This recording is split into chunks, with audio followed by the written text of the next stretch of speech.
Usually ಜನ petrol ಕಾರ್ಗಳನ್ನ ಮಾಡ್ ಮಾಡ್ತಾರೆ, ನಾವು ಡೀಸೆಲ್ ಕಾರ್ನ ಮಾಡ್ತಾ ಇದೀವಿ. ಆಕ್ಚುಲಿ ಅಜಿತ್ ಮನೆಗೆ ಬಂದ್ಮೇಲೆ ನನ್ಗೊಂದು ಗೊತ್ತಾಯ್ತು, ನಂದು ಹೊಸ ಗಾಡಿ ಇಲ್ಲಿ ನಿಂತಿದೆ ಅಂತ. ಸಾಕಾಗಿದೆ ಅಣ್ಣ, ನಂಗೆ ಹೇವಿ ಇಷ್ಟ ಆಯ್ತು.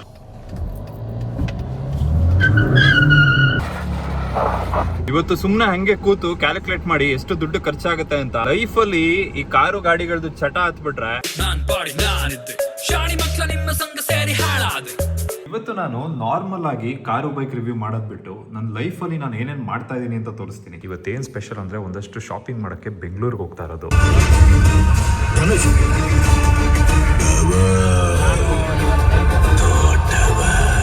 ಸೂರ್ಯಂಗೆ ತುಂಬಾ ಹೊತ್ತು ಗ್ರಹಣ ಹಿಡಿಯಲ್ಲ, ನಾನ್ ಬರ್ತಿದ್ದೀನಿ ಚಿನ್ನ.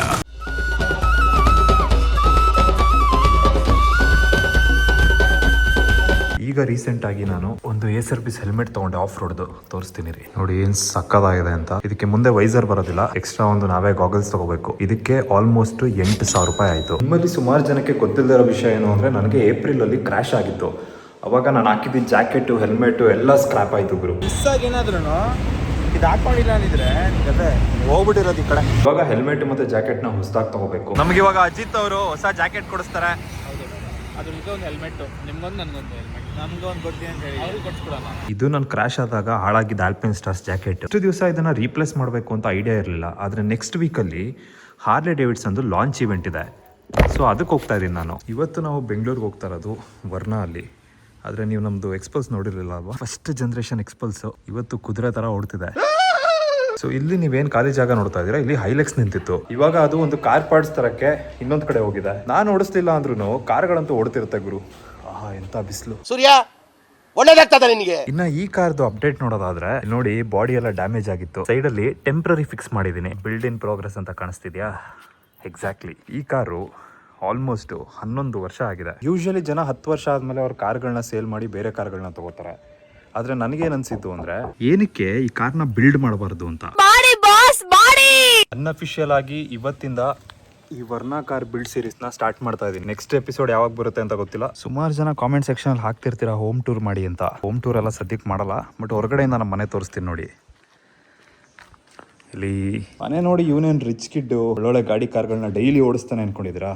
ಓಡಿಸ್ತೀನಿ, ಆದರೆ ಡೈಲಿ ಬೇಸಿಸಲ್ಲಿ ಓಡಿಸುವಂಥ ಗಾಡಿ ಇದೆ. ಏನೇ ಅಂದರೂ ನಮ್ಮ ಮನೆಗೆ ಭಾಗ್ಯಲಕ್ಷ್ಮಿ ಥರ ಬಂದಿದ್ದ ಗಾಡಿ ಇದು. ಸೊ ಇದು ನಮ್ಮ ಮನೆಗೆ ಬಂದಂಥ ಫಸ್ಟ್ ಕಾರು. ಸ್ವಲ್ಪ ಕ್ಯಾರೆಕ್ಟರ್ ಚೇಂಜ್ ಮಾಡೋಣ.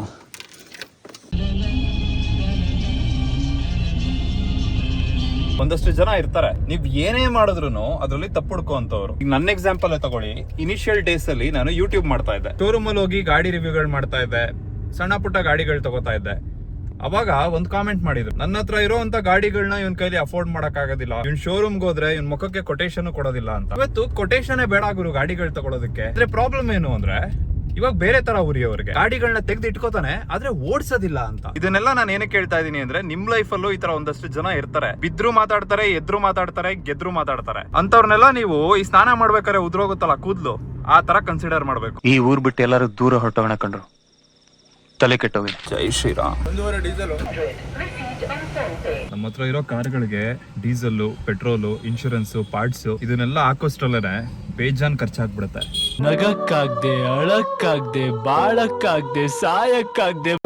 ಕಾರ್ಗಳನ್ನ ತಗೊಂಡಾಗ ಇನ್ನೊಂದು ಮೇನ್ ಖರ್ಚು ಬರುತ್ತೆ. ಯೂಶಲಿ ನಾವೆಲ್ಲ ಇಗ್ನೋರ್ ಮಾಡ್ಬಿಡ್ತೀವಿ. ಅದೇನ್ ಗೊತ್ತಾ? ಫಾಸ್ಟ್ ಟ್ಯಾಗ್ ಗುರು. ಒಂದೊಂದ್ಸಲ ಒಂದೊಂದ್ ಕಾರ್ ಎತ್ಕೊಂಡು ಹೋದಾಗ್ಲೂ ಎಲ್ಲಾ ಫಾಸ್ಟ್ ಟ್ಯಾಗು ರೀಚಾರ್ಜ್ ಮಾಡಿಸ್ಬೇಕು. ಎಲ್ಲಿಂದ ತರ್ಲಿ ದುಡ್ಡು? ಇಷ್ಟು ದಿವಸ ನನ್ನ ತಲೆನಲ್ಲಿ ಇದ್ದಿದ್ ಕನ್ಫ್ಯೂಷನ್ ಏನು ಅಂದ್ರೆ, ಯಾವ ಕಾರ್ನ ಫಸ್ಟ್ ಬಿಲ್ಡ್ ಮಾಡಬೇಕು ಅಂತ. Verna, Hilux, Gypsy, SSIT, Forester, Accord, Thar. ಇವಾಗ ಇನ್ನೊಂದು ಕಾರ್ ಇದೆ ಬೆಂಗಳೂರಲ್ಲಿ, ಅದನ್ನು ತೋರಿಸ್ತೀನಿ. ನನ್ನ ಹತ್ರ ಇರುವಂತ ಪ್ರತಿಯೊಂದು ಕಾರಲ್ಲೂ ಬೇರೆ ಬೇರೆ ಕ್ಯಾರೆಕ್ಟರ್ ಇದೆ, ಬೇರೆ ಬೇರೆ ಪರ್ಪಸ್ ಯೂಸ್ ಆಗುತ್ತೆ. ಸೊ ಎಲ್ಲ ಒಂದೊಂದಾಗಿ ರೆಡಿ ಮಾಡಿ ಇಟ್ಕೊಳ್ಳೋ ಬದಲು ಎಲ್ಲಾ ಗಾಡಿನೂ ಒಂದೊಂದು ಸ್ಟೆಪ್ ಅಲ್ಲಿ ಬಿಲ್ಡ್ ಮಾಡೋಣ ಅಂತ. ಬೆನ್ನು ಕೆಳಗೆ ಕೊಲೆಸ್ಟ್ರಾಲ್ ಜಾಸ್ತಿ ಆದ್ರೆ ಮಾತ್ರ ಹಿಂಗಾಗದಿದು. ಮೈಸೂರಲ್ಲಿ ಫುಲ್ ಬಿಸಿಲು, ಬೆಂಗಳೂರು ಹತ್ರ ಬರ್ತಾ ಇದ್ದಂಗೆ ಈ ರೇಂಜ್ ಮಳೆ. ಟೈಮೇ ಸರಿಗಿಲ್ಲ ಗುರು. ಟೈಮ್ ಅಂದಾಗ ನೆನಪಾಯ್ತು, ನನ್ ವಾಚ್ ನೋಡಿ ಏನ್ ಕ್ರೇಜಿ ಆಗಿದೆ ಅಂತ. ಪ್ರಾಬಬ್ಲಿ ಇವತ್ತು ರಾತ್ರಿ ಮನೆಗೆ ವಾಪಸ್ ಹೋಗೋಷ್ಟರಲ್ಲಿ ಇದು 60,000 ಕಿಲೋಮೀಟರ್ ಓಡಿರುತ್ತೆ. ನಂಗೆ ಎಕ್ಸ್ಪ್ರೆಸ್ ವೇ ನಲ್ಲಿ ಬರ್ತಾ ಒಂದು ರಿಯಲೈಸ್ ಆಯ್ತು, ಇವಾಗ ಒಂದೇ ಕಾರ್ ಇದ್ರೆ ದಿನ ಓಡಿಸಿದ್ರೆ ಅದು ಜಾಸ್ತಿ ಓಡುತ್ತೆ. ಆದ್ರೆ ನಮ್ಮ ಹತ್ರ 7 ಕಾರ್ ಇದೆ. ದಿನ ಒಂದೊಂದು ಕಾರ್ ಓಡಿಸಿದ್ರು ಟೋಟಲ್ ಕಿಲೋಮೀಟರ್ಸ್ ಅಷ್ಟೇ ಇರುತ್ತೆ, ಬಟ್ ಕಾರ್ ಓಡೋದ್ ಕಮ್ಮಿ ಆಗುತ್ತೆ. ಹೇಳ್ಕಳಿ ಅನ್ಎಜುಕೇಟೆಡ್ ಬಡತವ. ಮೈಸೂರಿಂದ ಬೆಂಗಳೂರಿಗೆ 1 ಗಂಟೆನಲ್ಲಿ ಬರ್ಬೋದಲ್ಲ ಗುರು. 30 ಕಿಲೋಮೀಟರ್ ಹೋಗಕ್ 1 ಗಂಟೆ ತೋರಿಸ್ತಿದೆ. ನೈಸ್ ರೋಡ್ಗೆ ಬಂದಿದ್ದೀನಿ. ಟೈಮು ಆಲ್ಮೋಸ್ಟ್ 12:30 ಆಗ್ತಿದೆ. ಎಲ್ಲ ಬರೀ ಕಾರ್ಗಳೇ ಇದೆಯಲ್ಲ ಗುರು ಇಲ್ಲಿ. ಓ, ಇಲ್ಲೊಂದು ವರ್ನ ಇಲ್ಲೊಂದು ವರ್ಣ. ನಾನು ಹೋಂಡಾ ಅಕಾರ್ಡ್ ವಿಡಿಯೋ ಮಾಡಿದಾಗ ಈ ಟಿ ಶರ್ಟ್ ನ ಹಾಕೊಂಡಿದ್ದೆ. ಯಾರೋ ಒಬ್ರು ಕಾಮೆಂಟ್ ಮಾಡಿದ್ರು ಗುರು, ನೀವು ಸಿ ಶೆಫರ್ಡ್ ಟಿ ಶರ್ಟ್ ಹಾಕಿದೀರಾ ಅಂತ. ನನಗೆ ಅವಾಗ ಆಕ್ಚುಲಿ ಖುಷಿ ಆಯ್ತು, ಅಟ್ಲೀಸ್ಟ್ ಈ ಟಿ ಶರ್ಟ್ ಬಗ್ಗೆ ಒಬ್ರಿಗಾದ್ರೂ ಗೊತ್ತಲ್ಲ ಅಂತ. ಆಕ್ಚುಲಿ ಅಜಿತ್ ಮನೆಗೆ ಬಂದ್ಮೇಲೆ ನನ್ಗೊಂದು ಗೊತ್ತಾಯ್ತು, ನಂದು ಹೊಸ ಗಾಡಿ ಇಲ್ಲಿ ನಿಂತಿದೆ ಅಂತ. ಇದು ಅಜಿತ್ ಅವ್ರ ಡ್ಯೂಕ್, ಪಕ್ಕನೇ ನಮ್ ಗಾಡಿ ನಿಂತಿದೆ. 4 headers, inverted suspension, calipers. Hi boys, how are you boys? ಏನಕ್ಕೆ ಲೇಟಾಗಿ ಬಂದ್ರಿ? ಗೂಗಲ್ ಮಾಡಿ ಸಿ ಶೆಫರ್ಡ್ ಟಿ ಶರ್ಟ್ ಅಂತ. ಎಷ್ಟಿರ್ಬೋದು ಇದು ಅಂದಾಜು? 100 ರೂಪಾಯಿ. 100 ರೂಪಾಯ? 1500 ರೂಪಾಯಿ. 3900, 3500.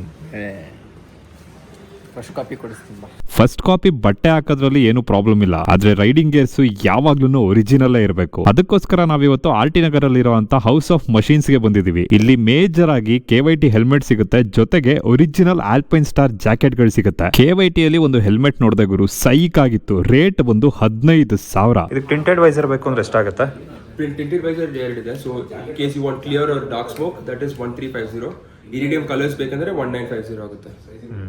ಟೋಟಲ್ ಒಂದು 17,000 ಇರಿಡಿಯಂ ವೈಸರ್ ಹಾಕ್ಸ್ತೀಯ ಅಂದ್ರೆ. 17,000ನೇ ಜಾಸ್ತಿ ಅನ್ಕೊಂಡಿದ್ ನಮಗೆ 54,000 ರೂಪಾಯಿ ಹೆಲ್ಮೆಟ್ ಕಾಣಿಸ್ತು. ಇದಕ್ಕೆ ಯಾಕೆ ಇಷ್ಟು ಕಾಸ್ಟ್ಲಿ ಅಂದ್ರೆ ಇದು ಮಾಡಿರೋದು ಕಾರ್ಬನ್ ಫೈಬರ್ ಅಲ್ಲಿ, ಜೊತೆಗೆ ಇದು ಎಕ್ಸಾಕ್ಟ್ ಸ್ಪೆಸಿಫಿಕೇಶನ್ SPK ಮತ್ತೆ MotoGP ರೇಸ್ ಅಲ್ಲೂ ಯೂಸ್ ಮಾಡ್ತಾರೆ ಅಂತ ಗೊತ್ತಾಯ್ತು. ಇದನ್ನ ರೇಸ್ ರೆಪ್ಲಿಕಾ ಹೆಲ್ಮೆಟ್ಸ್ ಅಂತ ಕರೀತಾರೆ. MT ಹಾಕೊಂಡು ಗಾಡಿ ಓಡಿಸ್ಬೇಕಾದ್ರೆ ಇಲ್ಲಿ ನೋವು ಬರುತ್ತೆ. ಹೌದು, ಇಲ್ಲಿ ಜಾಸ್ತಿ ಓಪನ್ ಇದೆ.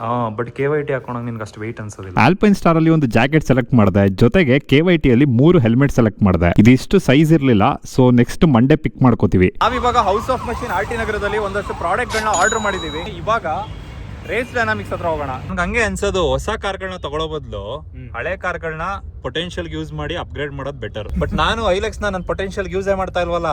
ಹೌದು, ನಾವು ಮಾಡ್ತಾ ಇದೀವಿ. ಇನ್ವೆಂಟ್ರಿ ಹಾಕ್ಸಕ್ಕೆ ಲೋಡ್ ಹೊಡೋದ್ವಿ, ಮೊನ್ನೆ ಫರ್ನಿಚರ್ ಹಾಕ್ಸ್ಬೇಕಿತ್ತು ಅದ್ರಲ್ಲಿ ಲೋಡ್ ಹೊಡೋದ್ವಿ, ಇನ್ನೊಂದು ಚೇರ್ ತೆಗ್ದು ಆ ಕಡೆ ಹಾಕ್ಬೇಕಿತ್ತು ಅದಕ್ಕೆ ಲೋಡ್ ಹೊಡೋದ್ವಿ. ನನಗೆ ನೋವಿದೆ, ಸತ್ಯವಾಗ್ಲೂ ನೋವಿದೆ, ನಾನು ಇಲ್ಲ ಅಂತ ಹೇಳಲ್ಲ. Welcome to Race Dynamics. ಇವತ್ತು ವರ್ನಾಗೆ ಒಂದ್ ಸ್ವಲ್ಪ ಪವರ್ ಎಕ್ಸ್ಟ್ರಾ ಹಾಕ್ಸೋಣ ಅಂತ ಇಲ್ಲಿಗೆ ಬಂದಿದೀವಿ. ಏನ್ ಹೆಸರು? ಈಗ ಏನ್ ಮಾಡಿಸ್ತೀರಾ ನಮ್ಮ ವರ್ನಾಗೆ? ಹೊರನಾಗೆ ಪವರ್ ತೋರ್ಸೋಣ ಜನಕ್ಕೆ. ಹೊಸ ಕಾರ್ ಪರ್ಚೇಸ್ ಮಾಡಿದ್ದೀವಿ. ಟಿಪಿಕಲ್ ಕನ್ನಡಿಗ ಅಜಿತ್. ಹೆಂಗಿದೆ ಬ್ರೋ ನಿಮ್ಮ ಅಬಾರ್ತು? ಓಡಿಸ್ತೀರಾ ರಾಯ್ಲಿ? RFC ಬಿಲ್ಡ್ ಆಗಿದೆ ನೋಡಿ, rain forest challenge build. Crazy ಇದಲ್ಲ. ಇದಕ್ಕೆ ಹಾಕಿರುವಂತ ಪಾರ್ಟ್ಸ್, ಸಸ್ಪೆನ್ಷನ್ ಕಾಸ್ಗೆ ಹೈಲೆಕ್ಸ್ ನ ಬಾಡಿಗೆಗೆ ತಗೋಬೋದಿತ್ತು. ಇವತ್ತಲ್ಲ ನಾಳೆ ಯಾರಾದ್ರೂ ಒಬ್ಬರು ತಿನ್ನೋ ಹಣ್ಣು, ಇವತ್ತದನ್ನ ನಾನೇ ತಿಂದ್ರೆ ಏನು ತಪ್ಪು? ಅಜಿತ್ ಕುಮಾರ್ ರೇಸಿಂಗ್. ಒಬ್ಬರನ್ನ ಎಕ್ಸ್ಪೋರ್ಟ್ ಮಾಡಿದೀವಿ, ಒಬ್ಬರನ್ನ ಲೋಕಲ್ ಇಟ್ಕೊಂಡಿದ್ವಿ. ಸ್ವಲ್ಪ ಫಸ್ಟ್ ಕಾಪಿ ಆದ್ರೆ ಅಡ್ಜಸ್ಟ್ ಮಾಡ್ಕೊಳ್ಳಿ. ನಮ್ ರ್ಯಾಲಿ ಕಾರ್ನ ನೋಡ್ಕೊಂಡು ಅಯ್ಯೋ ದುಡ್ಡೆಲ್ಲ ಖರ್ಚಾಗೋಯ್ತಲ್ಲಪ್ಪ ಅಂತ ಬೇಜಾರಾಗ್ಬೇಕಾದ್ರೆ ನಮ್ ಕಣ್ಣಿಗೆ ಕಾಣಿಸಿದ್ದು ನಿಸ್ಮೋ. It's impossible. ಇದು ಡೀಸೆಲ್ ಟ್ರಾನಿಕ್ ಅಂತ ಹೆಸರಲ್ಲೇ ಇರೋ ತರ ಡೀಸೆಲ್ ಕಾರ್ಗಳಿಗೆ ಹಾಕೋದು. ನಾನ್ ಕೇಳಿರೋ ಪ್ರಕಾರ ಈ ಡೀಸೆಲ್ ಟ್ರಾನಿಕ್ ವರ್ನಾಗೆ ಸಖತ್ತಾಗಿ ವರ್ಕ್ ಆಗುತ್ತೆ. ತುಂಬಾ ಚೆನ್ನಾಗಿದೆ. ಇನ್ಸ್ಟಾಲೇಷನ್ ತುಂಬಾನೇ ಈಸಿ ಗುರು, 10 ನಿಮಿಷದಲ್ಲಿ ಮುಗ್ದೋಯ್ತು. ಆದ್ರೆ ಇವರು ಈ ಪ್ರಾಡಕ್ಟ್ ನ ಮಾಡೋದಕ್ಕೆ 10 ವರ್ಷಕ್ಕಿಂತ ಜಾಸ್ತಿ R&D ಹಾಕಿದ್ದಾರೆ. ಇದನ್ನ ಸ್ಟಾಕ್ ಕಪ್ಲರ್ ಅಂತಾರೆ ಸರ್. ಇದು ಬಂದ್ಬಿಟ್ಟು ಏನಂದ್ರೆ ಎಮರ್ಜೆನ್ಸಿಗೆ ಏನಾದ್ರೂ ಗಾಡಿ ನೀವು ಚೆಕ್ ಮಾಡಬೇಕು, ಇಲ್ಲ ಯೂನಿಟ್ ಕೆಲಸ ಮಾಡ್ತಾ ಇಲ್ಲ ಅಂದ್ರೆ ಇಮಿಡಿಯೇಟ್ ಆಗಿ ಡಿವೈಸ್ ತೆಗೆದುಬಿಟ್ಟು ನೀವು ಸ್ಟಾಕ್ ಕಪ್ಲರ್ ಹಾಕ್ಬೋದು. ಇದು main device.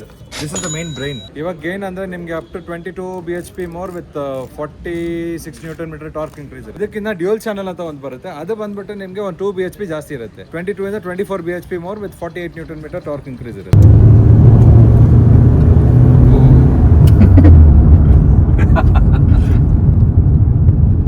So this is what diesel tronic do. Will throw a smile on your face. ಇವಾಗ ನೀವು ಅವ್ರಿಗೆ ಅರ್ಧ ಗಂಟೆ 1 hour ಎಕ್ಸ್ಪ್ಲೈನ್ ಮಾಡಿದ್ರು ಅವ್ರಿಗೆ ಒಂಥರ ಇನ್ನು 50-50 ಎಲ್ಲ ಇರ್ತದೆ. ನಾನ್ ಮೈಸೂರಿಂದ ಬೆಂಗಳೂರು ಬರ್ಬೇಕಾದ್ರೆ ನಾನು ಯೋಚನೆ ಮಾಡ್ತಾ ಇದ್ದೆ, ಇದಾಗತ್ತಾ ಆಗಲ್ವಾ 11 ವರ್ಷದ ಹಳೆ ಕಾರು ಏನ್ ಮಾಡುತ್ತೆ ಅಂತ.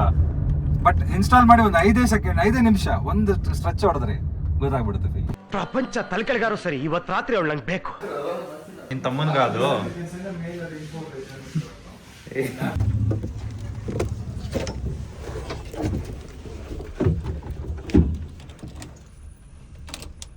ಇದೆ.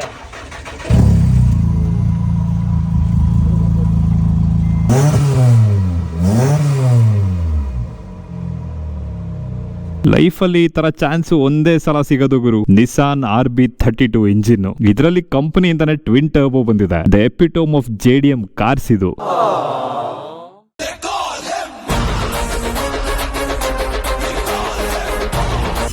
ಸ್ಪೆಷಾಲಿಟಿ ಏನ್ ಗೊತ್ತಾ? ನಾನು ವರ್ನಾನು 6583 ನ ಸಪರೇಟ್ ಆಗಿ ಆಡ್ ಮಾಡಿದ್ರೆ ಯಾವ ನಂಬರ್ ಬರುತ್ತೆ ಹೇಳಿ? 1111. ಇವತ್ತು ನಾವು 6K ಬಂದಿದೀವಿ. ಏನಕ್ಕೆ ಅಂದ್ರೆ ಟೈಗರ್ಗೆ ಒಂದಷ್ಟು ಪಾರ್ಟ್ಸ್ ಹಾಕುವಂತ ಕಾರ್ಯಕ್ರಮ. ಹೊಸ ಹೆಲ್ಮೆಟ್ ಜಾಕೆಟ್ ತಗೊಂಡ್ಮೇಲೆ ಹೊಸ ಗ್ಲೌಸ್ ತಗೊಳ್ಳೋದು ಬೇಡವಾ ಗುರು? ಸೊ ಇಲ್ಲಿ ನಾವು ಒಂದು ಫುಲ್ ಗಾಂಟ್ಲೆಟ್ ವಾಟರ್ ಪ್ರೂಫ್ ಗ್ಲೌಸ್ ನ ತಗೊಂಡ್ವಿ. ನಂದು ಬರ್ಡೇ ಇದೆ, ಏನ್ ಆಟ ಇದು? ನಮ್ಮಿಬ್ರು ಬರ್ಡೇ ಇದೆ ಅಲ್ವಾ, ಕಣ್ಣು ಮುಚ್ಕೊಂಡು ಏನೋ ಒಂದು ಐಟಮ್ ಇದೆ ಕೊಡ್ಬೇಕು ನೀವು. ಏನ್ ಮಾಡಿದೆ? ಓ ಮೈ ಗಾಡ್, ನಾನೇನ್ ಮಾಡಿದೆ? ಓಲ್ಡ್ ಸ್ಟ್ರೀಟ್ ಅಜಯ್ ಬ್ರೋ ಕಣ್ಬಿಡಿ ಬ್ರೋ, ನಾನು ಯಾರು ಬರ್ತೀನಿ ನೋಡಿ. ಊಟ ಕೊಡೋಷ್ಟೇ ಕಮ್ಮಿ ಆಗಿದೆ, ಬೆಳಗ್ಗೆಯಿಂದ ನಾಷ್ಟನ ಕೊಡ್ತಿಲ್ಲ. ಶಾಪಿಂಗು ಮಾಡಿಫಿಕೇಶನ್ ಎಲ್ಲ ಮುಗಿಸ್ಕೊಂಡು ನಮ್ಮ ಫ್ರೆಂಡ್ಸ್ನೆಲ್ಲ ಮೀಟ್ ಮಾಡ್ಕೊಂಡು ಬಾಬಾ ಎಂತ ಪರ್ಫೆಕ್ಟ್ ಡೇ ಗುರು. ಖುಷಿಯಾಗಿ ನಾವು ವಾಪಸ್ಸು ಮೈಸೂರಿಗೆ ಹೋದ್ವಿ. ನಮಸ್ಕಾರ ಗುರು. ಇವತ್ತು ಆಲ್ಮೋಸ್ಟ್ ಮಧ್ಯಾಹ್ನ 3 ಗಂಟೆ ಆಗಿದೆ. ಹೆವಿ ಬಿಸಿಲು. ನೆಕ್ಸ್ಟ್ ಇದರಲ್ಲಿ ವೀಲ್ ಚೇಂಜ್ ಮಾಡಬೇಕು, ಟೈರ್ ಚೇಂಜ್ ಮಾಡಬೇಕು, ಸಸ್ಪೆನ್ಷನ್ ಚೇಂಜ್ ಮಾಡಬೇಕು. ಅದಕ್ಕೂ ಮುಂಚೆ ವರ್ಣನ ಒಂದ್ಸಲ ಟೆಸ್ಟ್ ಮಾಡೋಣ ಇನ್ನೇನೇನ್ ಚೇಂಜ್ ಮಾಡಿಸ್ಬೇಕು ಅಂತ. ಇದರಲ್ಲಿ 4 ಮೋಡ್ ಇದೆ, ಆದ್ರೆ ನಾನು ಮೇಜರ್ ಆಗಿ 2 ಮೋಡ್ ಯೂಸ್ ಮಾಡ್ತಾ ಇದ್ದೀನಿ. ಎಕಾನಮಿ ಮೋಡ್ ಅಲ್ಲಿ ಎಫಿಷಿಯನ್ಸಿ ಇನ್ಕ್ರೀಸ್ ಆಗುತ್ತೆ. ನೋಡಿ 15.5 ಕಿಲೋಮೀಟರ್ ತೋರಿಸ್ತಾ ಇದೆ ಸಿಟಿ ಒಳಗೆ. ಇಷ್ಟು ದಿವಸ ನನಗೆ ಸಿಟಿಯಲ್ಲಿ ಅವನ ಆವರೇಜ್ 12 ಬರ್ತಾ ಇತ್ತು. ಆದ್ರೆ ನಾವು ಡೀಸೆಲ್ ಟ್ರಾನಿಕ್ ಹಾಕ್ಸಿರೋದು ಎಕಾನಮಿ ಮೋಡಲ್ ಓಡಿಸಕ್ಕಲ್ಲ. P2 ಹಾಕಿ ಟ್ರೈ ಮಾಡೋಣ. ಆಹಾ, ಇನಿಷಿಯಲ್ ಅಲ್ಲಿ ಪವರ್ ಲ್ಯಾಗ್ ಫೀಲ್ ಆಗ್ತಾ ಇತ್ತು. ಇವಾಗ ನೋಡಿ